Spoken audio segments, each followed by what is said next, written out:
With all these choices right now, it's hard to say whether or not I would recommend getting these. These are probably the Huawei Sonic and Ascend 100, or like the L3 and L5. They are probably the cheapest you can get, $0 phones you can get out there. But at the same time, we have these, the Nexus 4, the Galaxy Nexus, the 1V, Desire XC, and Wildfire S, which also have the same price, but they offer so much. They seem to offer a lot more most of the time, in whether it's looks or camera capability or updates or just smoothness in general. I have used all of these devices, and I have to say the only one that seems to be usable for lag-free or less lag is the Nokia Lumia 710. The reason why I think it is smoother is because it is running the Windows OS, which is very smooth and doesn't require a lot of specs.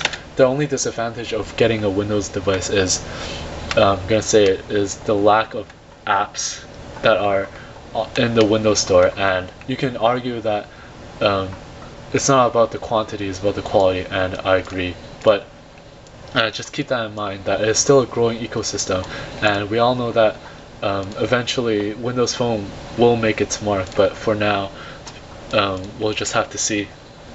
We also have the L3 and the L5, which you can see here, and undoubtedly you can tell that I hate the design of this device. It looks better in real life, but still the design is quite ugly. We also have to talk about the specs in general, which is running Qualcomm, but overall the device doesn't seem very intuitive when you compare it to the other ones.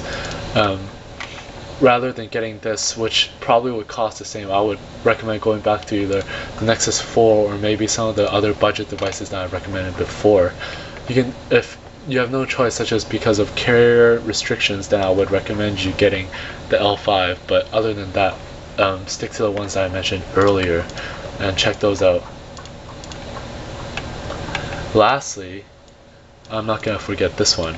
We have the iPhone, and since we're talking low to mid-range, I can only put the older iPhone, which is the iPhone 4, 4S, or even the 3GS. The iPhone, it has a lot of very great qualities about it. It's very smooth, and it is very intuitive and responsive, and it has like the best app store arguably right now, since it is the oldest, so Android is still playing catch up with them. But in general, there's a lot of good things about the iPhone, but there's also a lot of bad things about it, such as lack of customization, the fact that there are a lot of things that you're restricted to, and even like simple ones, since when you first get the device, you can't change the keyboard, which you can for Android. There's like a plethora of keyboard apps that are out there you can choose, and another thing is lack of customization for apps itself, and the lack of other buttons, which I can say because I've also used the iPhone recently. I can say that it does take some time to get used to. But if you're looking for simplicity and straightforward to the point, then you can look into the iPhone 4 as well. So far I've gone over all the low to mid-end devices.